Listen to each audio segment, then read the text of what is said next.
Assalamualaikum Sobat Mahasiswa. Kali ini kita ketemu kembali dengan materi yang akan kita bahas, yaitu tentang siklus akuntansi. Siklus akuntansi yang akan kita bahas yaitu adalah tentang penjurnalan. Ya. Oke, siklus akuntansi itu ada yang pertama adalah bukti transaksi, kemudian dilanjutkan dengan proses menjurnal. Dari jurnal kita lanjutkan ke proses dipindahkan ke buku besar. Kemudian dari buku besar nanti akan selanjutnya dipindahkan ke neraca saldo, dari neraca saldo nanti masuk ke kertas kerja, kemudian akan menghasilkan laporan keuangan. Nah, laporan keuangan itu nanti akan dibuatkan jurnal penutupnya dan neraca saldo setelah penutupan. Terakhir itu adalah jurnal kembali. Nah, untuk materi kali ini kita akan membahas dulu tentang jurnal, siklus yang pertama. Nah, sebelum membahas tentang siklus yang pertama, kita harus review dulu tentang posisi normal suatu akun. Nah, kita akan bahas lagi di mana akun aset itu posisi normalnya itu adalah di debit. Jadi ketika dia bertambah, maka dia akan ada di posisi debit. Ketika berkurang, akan ada di sisi kredit. Kemudian liabilitas, posisi normalnya ada di kredit, ekuitas itu ada di kredit, pendapatan ada di kredit, kemudian beban ada di debit, dan penarikan ada di debit. Nah, untuk posisi-posisi normal dari masing-masing akun ini harus dipahami atau harus dihafalkan. Oke, kemudian langkah-langkah dalam mencatat jurnal transaksi. Yang pertama, catat tanggalnya ke dalam kolom tanggal. Kemudian isikan nama akun. Jadi kalau misalkan akunnya itu adalah akun kas, maka tulis akun kas. Piutang, tulis piutang. Kemudian diisikan pada kelompok debit ya, yang sisi debit dulu. Kemudian setelah itu baru sisi kredit. Nama akunnya apa, kemudian diisikan nominalnya pada kolom kredit. Kemudian dituliskan deskripsi di bawahnya. Sebenarnya untuk deskripsi ini opsional saja, boleh ditulis atau boleh tidak. Kemudian kolom ref. Nah, kolom ref ini untuk penjurnalan dikosongkan dulu karena nanti digunakan pada saat melakukan posting ke buku besar. Nah, untuk latihan soal, kita menggunakan latihan soal yang kita gunakan pada waktu belajar persamaan akuntansi, yaitu PT atau solusi net. Nah, kita sama, kasusnya sama, di mana si Christina di sini dia mendirikan badan usaha berupa dengan nama solusi net. Kemudian pada tanggal 1 November dia membuka rekening dengan nama solusi net untuk usahanya dia. Nah, jadi tanggal 1 November 2015, Christina membuka rekening di bank dengan setoran awal 25 juta atas nama solusi net. Nah, langkah pertama yang akan kita buat yaitu adalah pertama tanggalnya dulu, tanggal 1 November. Berarti kita masukkan ke dalam kolom tanggal. Ya, step kedua itu adalah menuliskan nama akunnya. Akunnya di sini ketika dia memasukkan atau dia menginvestasikan uangnya, artinya kasnya si solusi net ini bertambah.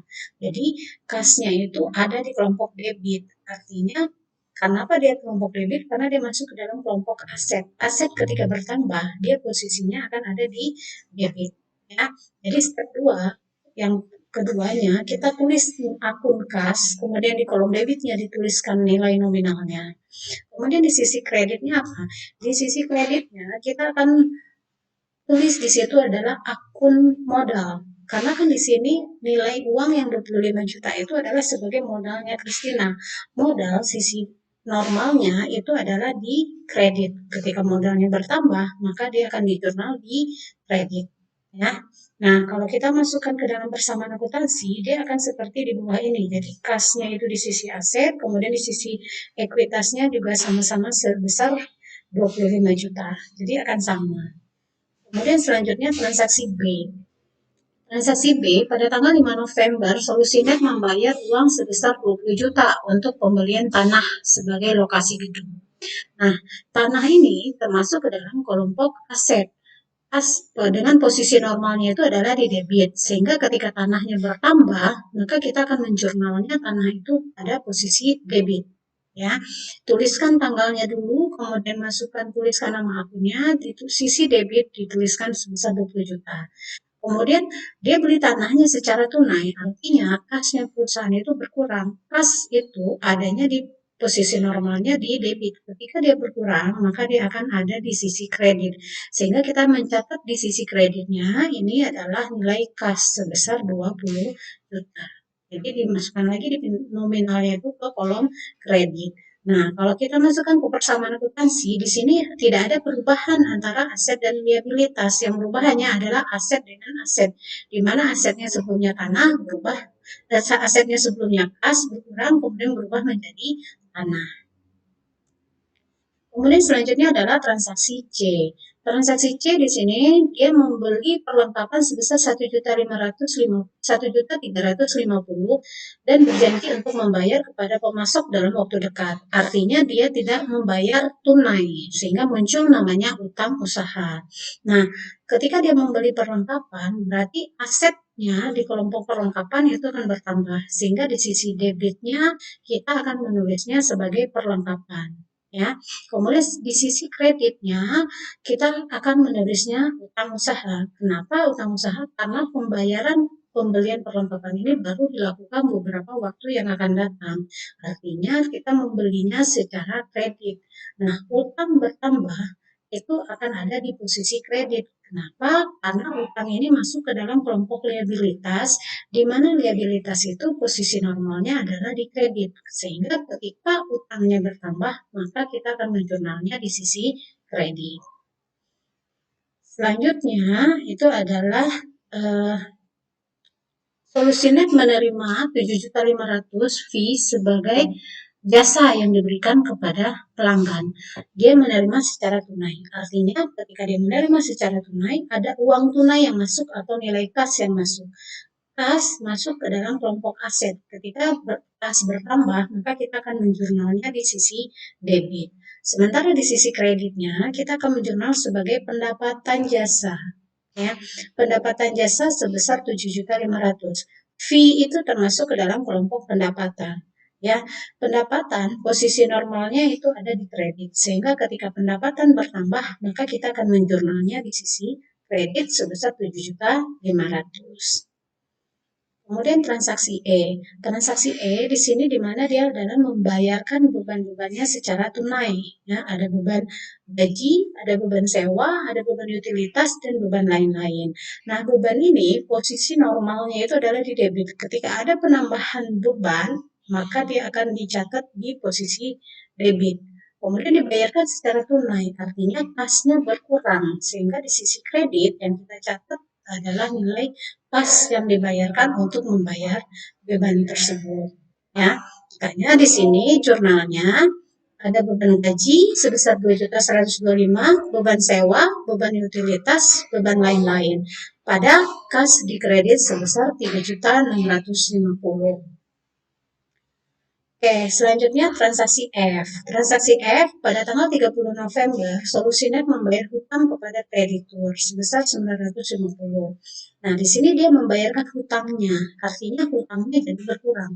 Hutang itu posisi normalnya ada di kredit, sehingga ketika hutang berkurang, maka dia akan ada di debit. Jadi dia dikembalikannya, ya, akan ada di debit. Kemudian dia bayar pakai uang tunai, artinya kasnya berkurang. Kas posisi normalnya ada di debit, sehingga ketika kas berkurang, maka dia akan ada di kredit.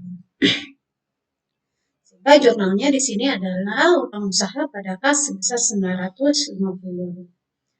Selanjutnya transaksi G. Pada tanggal 30 November, Christina menghitung perlengkapan yang masih tersisa sejumlah 550. Nah, di sini perlengkapan yang dia beli sebelumnya adalah 1.350. Yang kita catat sebagai transaksi itu adalah yang kita jurnal, itu adalah perlengkapan yang sudah terpakai. Sehingga kita akan mengakuinya sebagai beban. Jadi beban itu adalah yang kita akui sebagai beban perlengkapan. Di sini adalah perlengkapan yang sudah terpakai. Nilai 550 ini itu adalah saldo akhirnya di akhir periode. Jadi kalau tadi dia beli 1.350.000, kemudian tersisa 550, artinya yang terpakai adalah 1.350.000 dikurangi 550 sama dengan 800 ya. Jadi nilai yang terpakai itu kita akan akui sebagai beban. Di sini namanya adalah beban perlengkapan. Ketika beban bertambah, maka dia akan ada di debit. Di sisi kreditnya, kita akan mencatat adalah nilai perlengkapannya di sisi kredit. Kenapa perlengkapannya di sisi kredit? Karena perlengkapan tersebut nilainya berkurang.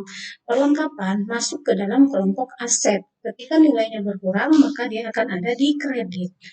Jumlah yang terpakai. Ya. Oke, selanjutnya transaksi H.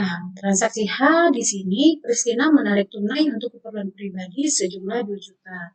Nah, penarikan pribadi ini juga posisi normalnya itu adalah di debit. Sehingga ketika ada penambahan penarikan, maka dia akan dicatat di sisi debit. Sedangkan di sisi kreditnya, dia akan mencatat kasnya yang berkurang. Karena kan dia menarik tunai ya, berarti kasnya berkurang. Kas berkurang itu ada di sisi kredit sebesar 2 juta. Nah, jurnalnya di sini penarikan Kristina pada kas sebesar 2 juta. Nah, kalau kita simpulkan di sini, ringkaskan transaksinya itu untuk jurnal solusi net ini, jurnal umumnya seperti ini. Ya, jadi tanggal 1 November tadi kas pada modal sebesar 25 juta, kemudian tanggal 5 November dia beli tanah pada kas sebesar 20 juta, kemudian dia membeli perlengkapan secara kredit, itu secara utang usaha, berarti perlengkapan pada utang usaha sebesar 1.350.000, kemudian tanggal 18 memperoleh fee kas pada pendapatan jasa 7.500.000, kemudian pada tanggal 30 membayar beban-beban, jadi beban pada kas sebesar 3.650.000, kemudian membayar utang usaha sebesar 950, kemudian membayar beban perlengkapan sebesar mencatat beban perlengkapan yang terpakai sebesar 800 ya. Kemudian ada penarikan sebesar 2 juta. Nah, nanti kita jumlahkan saldonya. Nah, saldo debit dan kreditnya ini harus balance antara jumlah sisi debit dan sisi kredit. Oke, sekian materi kita untuk penjurnalan sederhana. Terima kasih. Wassalamualaikum warahmatullahi wabarakatuh.